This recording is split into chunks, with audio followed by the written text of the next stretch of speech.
2016 সালে যে রিক্রুটমেন্টটা হয়েছে সেটা কিন্তু মানে প্যানেলটাই অবৈধ, প্যানেলটাই পুরো বাতিল হয়েছে আমরা যদি দেখতে পাই। কিন্তু তার আগে 2011 বা 2012 সালে যে এসএসসি রিক্রুটমেন্টটা হয়েছে তারপরে কিন্তু আর রিক্রুটমেন্ট হয়নি। দীর্ঘ 10-12 বছর রিক্রুটমেন্ট হয়নি। স্কুলগুলো বসে যেতে চলেছে, স্কুলের টিচারের সংখ্যা নেই।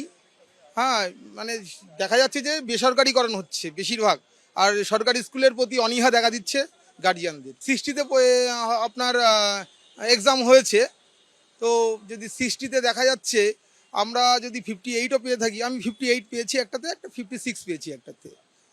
এবার যে ইন সার্ভিস ক্যান্ডিডেট সে দেখা যাচ্ছে 51 52 পেয়ে প্লাস 10 নম্বর পেয়ে 62 আগে পেয়ে যাচ্ছে।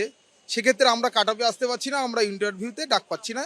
সেজন্য আমরা চাইছি যে 10 নম্বর বাতিল যদি নাও হয় তাহলে যেন ইন্টারভিউয়ের পরে গেজেটের নিয়ম অনুযায়ী 10 নম্বর দেওয়া হোক। ইন্টারভিউয়ের আগে কোনোভাবেই 10 নম্বর মেনে নেওয়া যাবে না।